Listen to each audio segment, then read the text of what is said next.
Nós vamos ler Filipenses capítulo 1, verso 9 ao 11. Gostaria que você abrisse a palavra do Senhor juntamente comigo. Nós vamos falar sobre o conhecimento e discernimento que transformam uma vida. A palavra do Senhor, ela nunca entra vazia. Ela precisa causar transformação no nosso ser. Filipenses capítulo 1, verso 9 ao 11.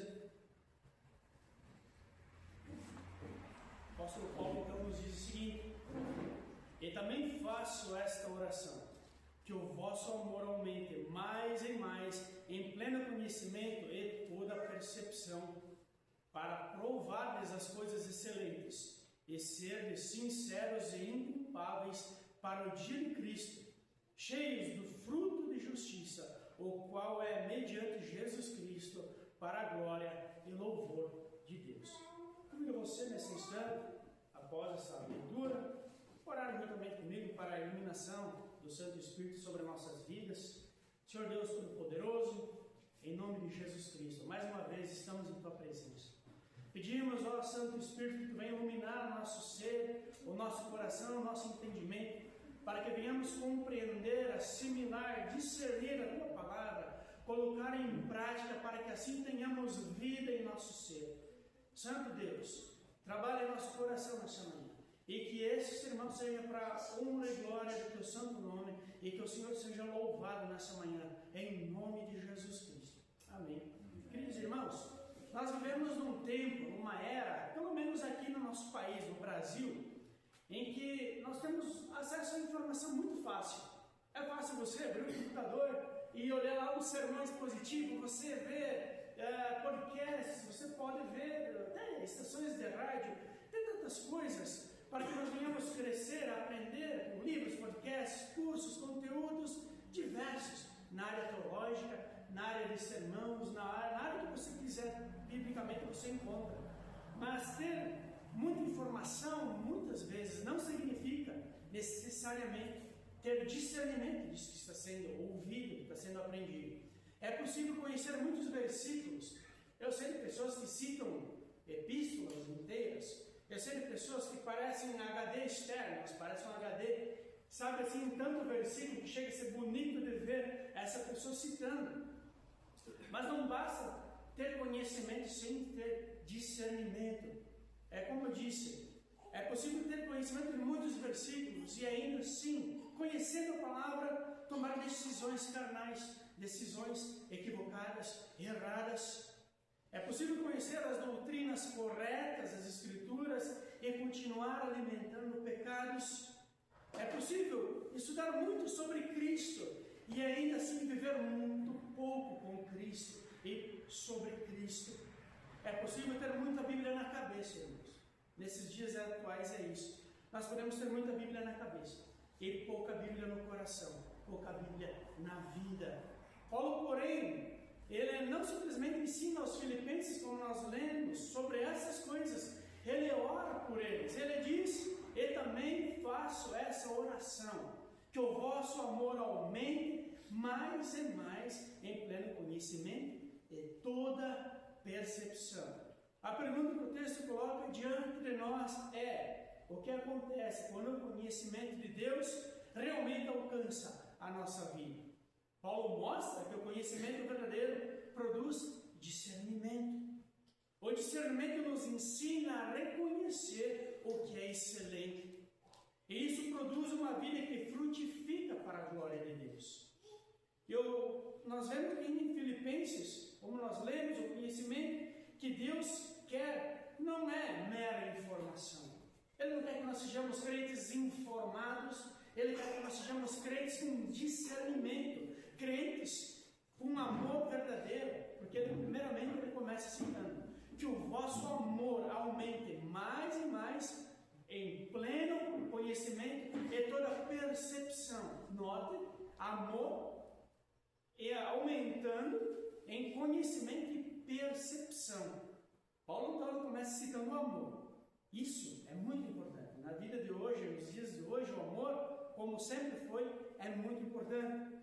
Ele não está defendendo uma espiritualidade puramente somente intelectual. Não, você só tem que aprender, você tem que encher a sua mente de conteúdo bíblico, aprender, mas só isso. O conhecimento cristão precisa estar unido ao amor.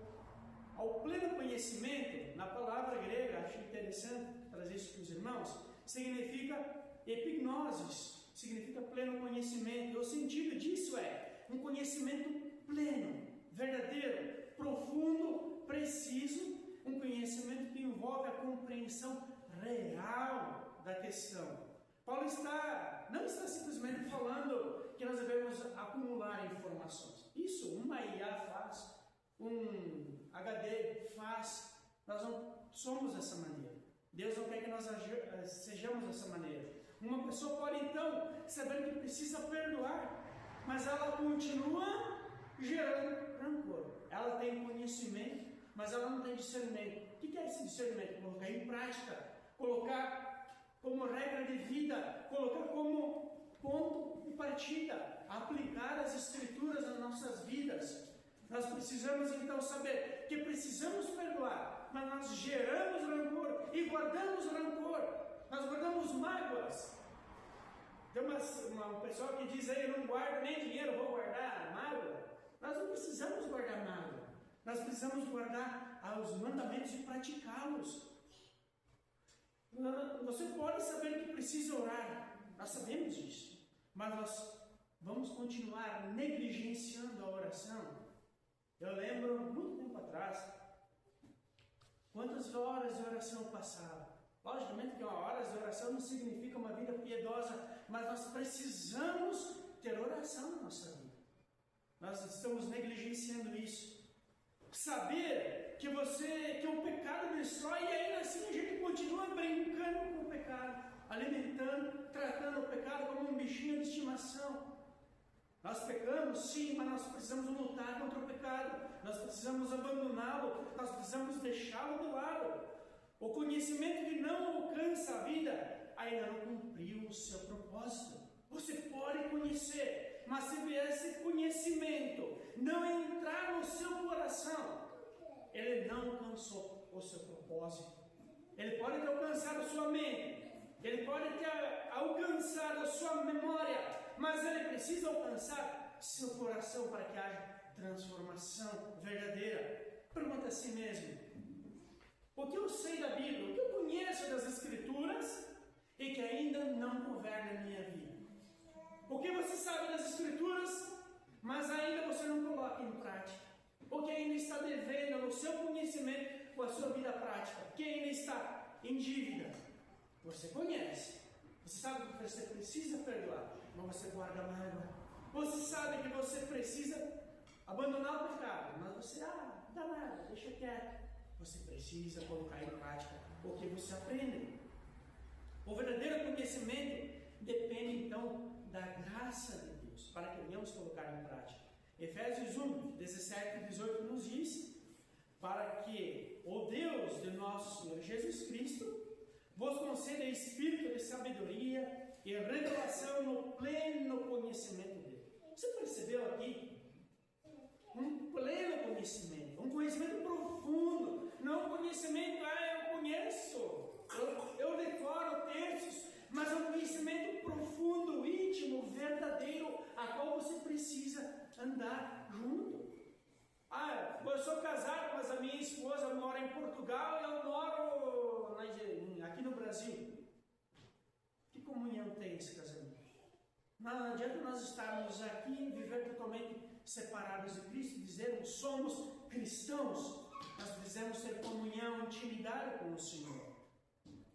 Paulo ora para que Deus conceda conhecimento, como nós vemos aqui em Efésios. Isso nos lembra que conhecer verdadeiramente a Deus não é simplesmente o resultado da capacidade nossa de aprender. João 6,44 nos diz: ninguém pode vir a mim se o Pai que me enviou não o trouxer. E João 6,65 diz: ninguém poderá vir a mim se pelo Pai não lhe for concedido. Então não basta nós termos vontade, necessita então dessa graça salvífica nos alcançar para que venhamos compreender isso. Portanto, até o nosso conhecimento salvador de Cristo depende você não vai poder colocar em prática a palavra de Deus se o Senhor não conceder isso, se você não estiver com o Senhor. Você precisa estar afirmado no Senhor. Aplicando essa parte, quando abrimos a Bíblia, não confiamos simplesmente na nossa inteligência. Nós devemos orar. Senhor, dá-me entendimento para compreender a Tua palavra e graça para viver. Nós precisamos pedir isso ao Senhor. Graça para aplicar e viver as Escrituras. O ponto 2, o segundo ponto agora, prometo para os irmãos que até as 3 da tarde todo mundo está em casa, ok? Amém? O conhecimento precisa produzir discernimento. Filipenses 1, 9 ao 10, como nós lemos no princípio. Paulo acrescenta, e toda percepção. O que é essa toda percepção? Percepção no grego significa aitesis. O sentido disso é percepção, discernimento, capacidade de distinguir e avaliar corretamente. Não há erro nisso. É certeiro, porque provém do Senhor. A diferença fundamental é essa. Conhecimento é saber a verdade. Eu sei da verdade. Mas discernimento é saber como essa verdade deve ser aplicada e governar a minha vida. Eu preciso disso. Podemos saber que Deus é soberano e ainda vivemos dominados por ansiedades, desejos, anseios, tanta coisa ocupando a nossa mente e sabendo que Deus é verdadeiro, sabendo que Deus é soberano, eu me preocupar com as questões dessa vida, a ponto de não buscar o Senhor. Eu só sei que o Senhor é soberano, mas eu não preciso buscar, estou atarefado com tantas coisas. Podemos saber que Cristo é suficiente e continuar procurando satisfação em outras fontes rotas. Que satisfação maior é do que estar na presença do Senhor Jesus, de estar abraçado com Ele em comunhão verdadeira, sabendo que estaremos com Ele para a eternidade. Fontes rotas longe do Senhor. A fonte que nós precisamos é a presença de Cristo, estar em Cristo. Podemos saber que o pecado destrói e ainda assim brincar com aquilo que Deus condena. Isso é sério, irmãos. Isso é falta de discernimento. Discernimento não é apenas saber dizer, isso é pecado, deixa para lá, não dá nada. É também saber dizer, se isso é pecado, estou fora. Não quero fazer parte disso, não quero brincar com isso. O propósito do discernimento é reconhecer o excelente, como diz em Filipenses 1:10, a qual nós lemos. Para que proveis as coisas excelentes. O que é provar essa coisa excelente? Coisas excelentes. Não é uma coisa, não são várias. Para que proveis as coisas excelentes. As coisas excelentes são provenientes de Deus. E sem dúvida, o Espírito Santo da salvação é algo que deve ser evidenciado no nosso coração.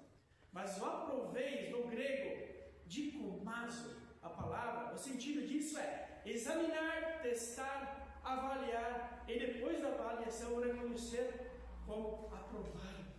Isso é o que o apóstolo Paulo está querendo dizer. Paulo não está falando de uma aceitação superficial, mas uma aceitação profunda, que foi verificada, que foi testada e que existiu um processo. Examinar, avaliar, reconhecer e aprovar. E o que os filipenses deveriam reconhecer? As coisas excelentes. Em grego, as coisas excelentes, transliteração disso é ta diaferonta. O sentido disso é aquilo que é superior, excelente, aquilo que realmente importa. Não é qualquer coisa. Então, epignose significa conhecimento. Aitesis, discernimento. Dokimazo é examinar e aprovar. E diaferonta, as coisas excelentes. É isso que o conhecimento produz. Discernimento. O discernimento governa as nossas escolhas. Nós vemos também uma questão muito importante. Maria e Marta. Maria, ela discerne o que é excelente. Você lembra de Lucas 10, conta essa história? 10, 38 ao 42. Nós vemos que Marta estava servindo. Marta estava servindo, preocupada com isso. Mas Maria estava aos pés de Jesus, ouvindo a sua palavra. Jesus não condena o serviço em si. É muito importante servir. É necessário servir. É necessário que sirvamos uns aos outros. O problema de Marta é que ela estava inquieta, preocupada com muitas coisas. Então Jesus diz: Maria, pois, escolheu a boa parte. Ela escolheu a boa parte e esta não lhe será tirada. Maria discerniu o que era prioritário naquele momento. O que é prioritário nesse momento em sua vida? O que é mais importante para você em sua vida nesse momento? Não há nada mais importante que estar aos pés de Jesus, ouvindo sua palavra e discernindo. Isso conversa diretamente com Filipenses, para que aproveis as coisas excelentes. Nossa vida pode estar cheia de coisas legítimas, irmãos, mas podemos estar negligenciando aquilo que é excelente. O trabalho, legítimo. Cuidar da família, ótimo, legítimo. Estudar, legítimo. Descansar, legítimo. Servir a igreja, também é legítimo. Mas precisamos discernir o que deve ocupar o primeiro lugar. Estamos discernindo isso? Ponto 3. O discernimento verdadeiro produz uma vida transformada. Nós vemos isso em Filipenses 1, 10 e 11. Sejais sinceros e inculpáveis para o dia de Cristo, cheios de fruto de justiça que vem por meio de Jesus Cristo, para a glória e louvor de Deus. Aqui Paulo mostra o resultado do conhecimento, do discernimento, a aprovação das coisas excelentes, a vida íntegra, o fruto de justiça, e tudo isso gera a glória de Deus. Sinceros e inculpáveis. Você parou para pensar nessa palavra que está ali? Essas duas palavrinhas? Sinceros e inculpáveis. Como estamos diante de Deus? Paulo não está ensinando a perfeição sem pecado, viu, irmãos? Nós não somos perfeitos e não iremos pecar. Ele está falando de uma vida íntegra, uma vida reta, coerente com aquilo que professamos. Uma vida que caminha em direção ao dia do Senhor Jesus. Isso lembra que o cristão não vive apenas para esse momento, ou para o século presente. Vivemos aguardando o dia de Cristo. Se nós esquecermos isso, nós vamos deixar de discernir. Então precisamos perguntar: minha vida confirma aquilo que a minha boca professa? A minha vida é condizente com o que eu falo, com aquilo que a minha fé professa? A nossa vida em casa confirma a nossa fé? Nosso comportamento no trabalho confirma a nossa fé? Diz quem nós somos realmente? Nossa vida secreta, aquilo que confessa, aquilo que mostramos publicamente? Ou além de não entender e não discernir nada, ainda somos infiéis ao Senhor? Como a nossa vida está diante do Senhor Todo-Poderoso? O discernimento, irmãos, é exercitado na prática. Em Hebreus 5,14 tem algo bem importante que nos diz: aquele que pela prática tem as suas faculdades exercitadas para discernir não somente o bem, mas também o mal. O discernimento não é simplesmente possuir informação, como eu já falei, ele é exercitado. Ele conhece, ele pratica, ele amadurece como? Porque às vezes você erra, mas você retorna, então você amadurece e você consegue discernir. Não basta saber sobre a humildade, é preciso ser humilde.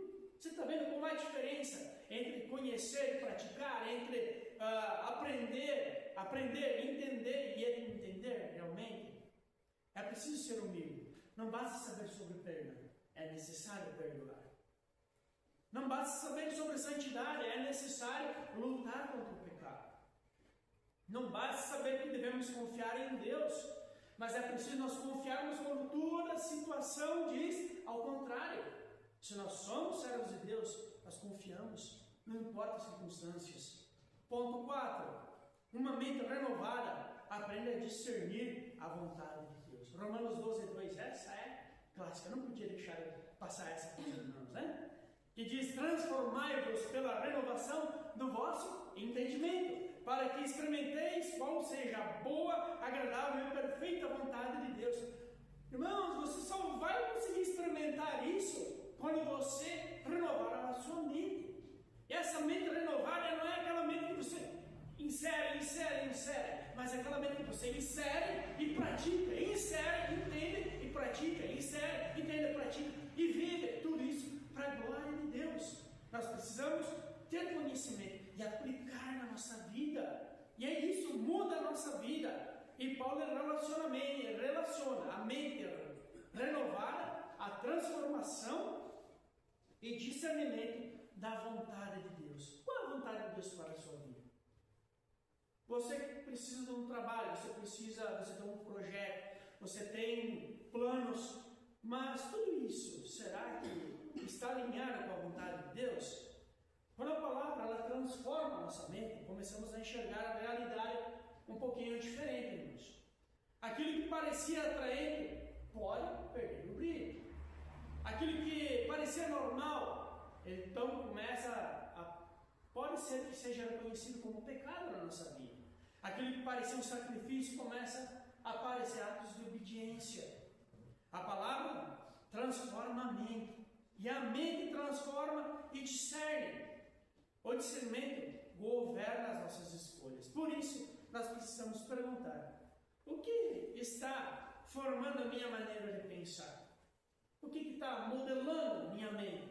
Será que é a política? Será que são os movimentos ideológicos? Será que são o mundo, as redes sociais, a cultura? Ou é a própria palavra de Deus? O que está moldando a maneira de pensar? Como você está pensando? Como o cristão pensa? Como Jesus ordena que nós devemos pensar? Ou simplesmente como o mundo pensa? Olha como é importante. Mateus capítulo 7, 24 a 27 fala de duas casas. Você conhece o texto? Depois leia. Uma casa construída sobre a rocha e outra sobre a areia. As duas casas ouviram. As duas casas enfrentaram a mesma tempestade. A diferença não estava no que ouviram, mas com o que fizeram com aquilo que ouviram. Colocou em prática, outro não. Você conhece esse texto? A diferença estava nisso. Uma pessoa ouviu as palavras de Cristo e as praticou. Nós, como igreja, estamos praticando a palavra de Cristo? Isso nos mostra que o conhecimento verdadeiro não termina no ouvido, nem na mente. Ela precisa chegar à vida, chegar no nosso coração, nas práticas diárias. E quinto e último ponto. E nem vai ser às 3 da tarde, vocês vão ir para casa antes hoje, viu? O fruto vem por meio de quem? De Jesus Cristo. Somente por Cristo. Filipenses 1:11, como nós lemos várias vezes. Cheios do fruto de justiça que vem por meio de Jesus Cristo. Isso então nos dá proteção contra o moralismo. Não é porque eu faço, porque eu sou bom, porque eu sei, porque eu consigo. É porque Cristo me auxilia. Porque Cristo me dá graça. É porque Cristo Jesus me fortalece. Não somos salvos porque conseguimos produzir uma vida suficientemente boa. Nós somos salvos pela graça do Senhor. E justamente porque fomos alcançados pela graça, Deus produz em nós o fruto de justiça. E o fruto não vem da nossa capacidade, não é porque somos inteligentes, vem por meio de Jesus Cristo somente. Esse fruto só pode ser dado por Jesus Cristo. Então, portanto, não é o nosso conhecimento que nos salva, não o quanto nós conhecemos, não é o nosso discernimento que nos salva também, não é a nossa capacidade de fazer escolhas certas que nos salva, é o Senhor Jesus.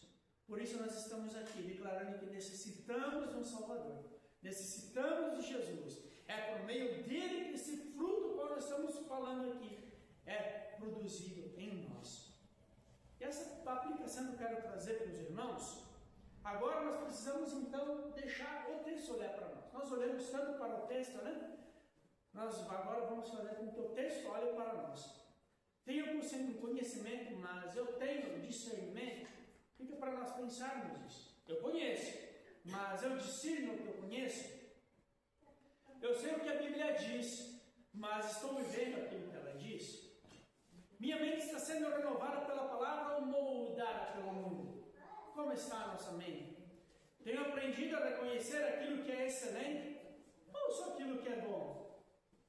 As coisas são excelentes que provém do Senhor. Estou brincando com algum pecado que eu sei há muito tempo que já deveria ter abandonado? Minha vida demonstra que o fruto de justiça vem por meio de Jesus Cristo? Mesmo?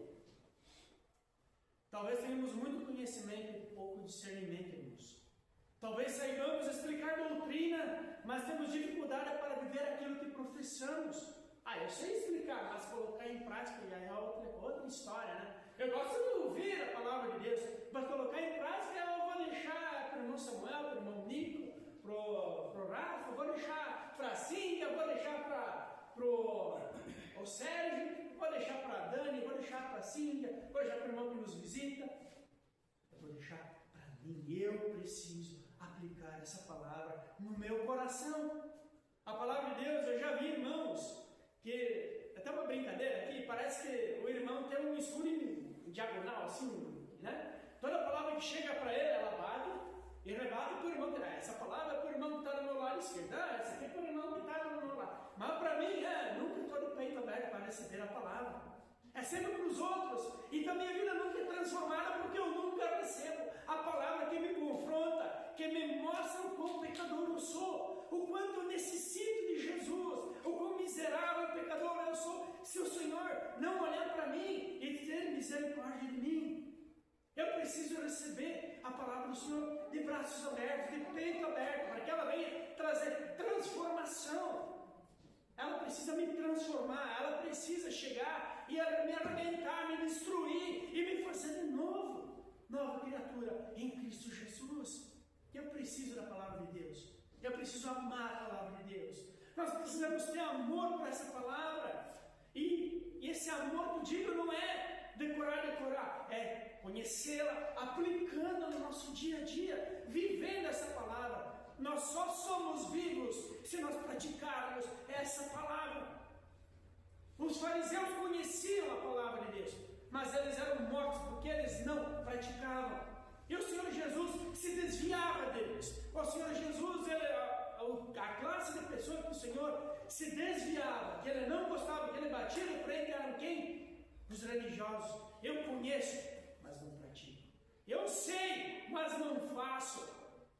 Está aqui, mas tu deve fazer. Como é que é? Faça o que eu digo, mas não faça o que eu faço. Nós precisamos abrir o coração e deixar a palavra do Senhor nos transformar. E quando nós olhamos a palavra de Deus, nós apanhamos tanto, né, Rafa? Nós apanhamos tanto a palavra de Deus. Eu até brinquei com ele, olha, eu apanhei tanto fazendo esse sermão, eu acho que os irmãos vão apanhar junto. Aí os irmãos vão quando nós apanhamos. Porque nós sentimos que o amor de Deus nos transforma, nos atrai, nos modela e nos mostra quem realmente nós somos, filhos de Deus. Porque Ele só repreende a quem Ele toma por filho, a quem Ele ama. Talvez nós sabemos então identificar o pecado, como disse, na vida dos outros, mas criamos desculpa para tolerá-lo na nossa vida. Pecado é pecado, eu não quero tolerar mais pecado na minha vida. Eu não quero mais aceitar esse pecado que anda comigo. É de vez em quando. Mas de vez em quando a gente tem que ir no clube lá, quem tem o CAC tem que ir no clube e dar tiro de vez em quando para manter a carteirinha, manter tudo certo. O pecado de vez em quando também é prática. Nós precisamos abandonar, eu não quero mais meus pecados, eu quero uma nova vida em Cristo.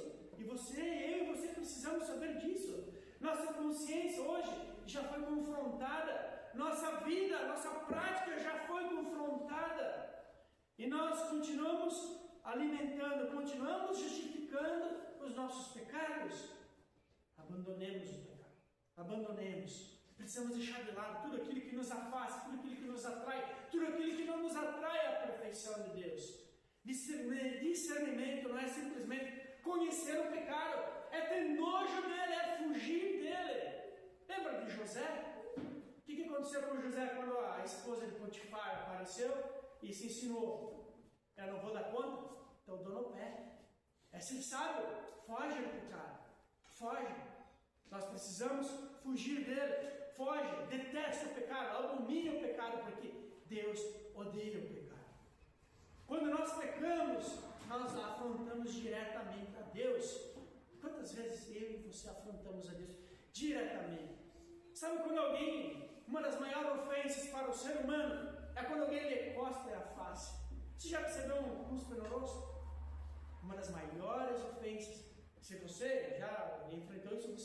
estou dizendo, a maior ofensa, dá um sentimento, uma coisa tão ruim. Agora imagina o próprio Senhor Jesus. Foi cuspido no rosto por causa dos nossos pecados. Foi morto, crucificado por nossos pecados. E nós, bem, lá como se fosse um cachorrinho na coleira. Chega. Vamos deixar de brincar de ser crente. Vamos ser crentes de verdade. O dia do Senhor está vindo e não é um dia de brincadeira, é um dia sério. É um dia onde nós, que reconhecemos o seu senhorio, vamos declarar santo, santo, santo, de joelhos dobrados, agradecidos, sabendo que nos aguarda. Mas o mundo, os perdidos, aqueles que praticam a mentira, aqueles que conhecem e não praticam na verdade. Você já viu que tem uma listinha de quem vai para o outro lado? Aquele que não pratica a verdade. Esses vão declarar, dobrar o seu joelho diante do Senhor com um pesar no seu coração, sabendo que a ira o aguarda. Mas então, irmãos, o tempo é esse de nós nos arrependermos e dizer: Senhor, eu tenho tanto conhecimento, mas tão pouca prática do teu conhecimento. Eu preciso colocar em prática. Eu preciso entender e praticar. Ele nos chamou, o Senhor Deus nos chamou através do conhecimento para que nós conhecermos a Cristo. Esse Cristo que olha para nós e pode nos salvar. Tem poder para nos salvar. Quanto mais conhecemos a Cristo, mais devemos aprender a discernir e menor nós nos sentimos. Somos cegos uns dos outros. Somos pequenos. Nós devemos servir uns aos outros e discernir todas as coisas. Quanto mais escolhemos aquilo que é excelente, mais nossa vida reflete a obra de Cristo em nossas vidas. Quanto mais a nossa vida frutifica, mais Deus é glorificado. Que frutos você tem dado para o Senhor? Eu conheço, tenho que praticar. Eu preciso praticar. Nós lemos na liturgia que nós precisamos ser leitores e praticantes da palavra de Deus. Portanto, meus queridos, não basta nós termos conhecimento. Não basta. Apesar que é importante, Oséias fala: meu povo perece porque lhe falta o conhecimento. Mas não basta ter o conhecimento se você não praticar o conhecimento que você adquire. A igreja presbiteriana, ela foca muito em você conhecer, aprender e praticar. Mas muitas vezes a gente foca só no conhecer e esquece de praticar.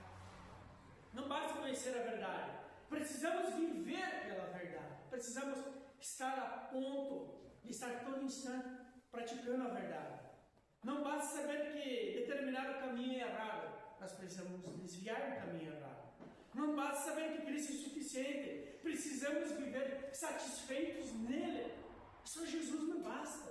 Eu não preciso de mais nada. Cristo é suficiente para a minha vida. Não basta saber que o pecado destrói. Eu preciso abandonar aquilo que Deus condena. Deus é bom, ele vai me perdoar. Deus é bom, ele vai me perdoar. Sim, Deus é bom, ele vai te perdoar. Se ele te conceder o arrependimento. Se ele te conceder o arrependimento para a transformação da sua vida. Se não fizermos isso confiando, e nós não podemos fazer isso confiando em nós mesmos. Nós precisamos confiar em Deus a todo tempo. Fazemos isso olhando para Cristo, sabendo que Ele é o autor e consumador da nossa fé. Queridos irmãos, que Deus muito vos abençoe. Que essa palavra tenha entrado no teu coração, porque no meu entrou. Que essa palavra venha mudar a tua vida, porque a minha, eu não quero mais ser o mesmo. Eu quero que você também seja diferente. A palavra de Deus, irmãos, ela é uma espada de dois gumes. A palavra de Deus mesmo nos ensina isso. E nós estamos aqui. Ela fala com você, fala comigo. Ela exorta você, exorta a mim. Por isso convido você, nesse momento, se coloque em pé. Quero fazer uma oração antes de nós entoarmos o cântico da resposta. Convido você a curvar a sua vida.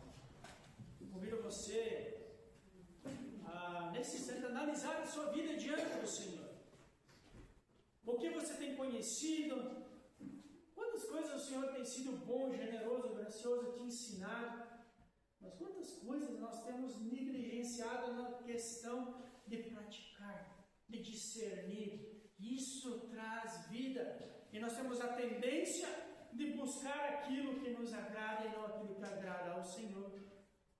Ó Deus Todo-Poderoso, em nome de Cristo Jesus, aqui estamos, Senhor, diante da Tua presença, sabendo que Tu é um Deus santo, poderoso e maravilhoso, e que Tu tem tido misericórdia de nós, e a Tua palavra tem falado ao nosso coração, que precisamos conhecer a Tua palavra, mas precisamos também aplicá-la aos nossos corações, aplicá-la ao nosso dia, ao levantar de manhã, colocar o nosso dia na Tua presença, e saber que tudo deve ser feito para a Tua glória.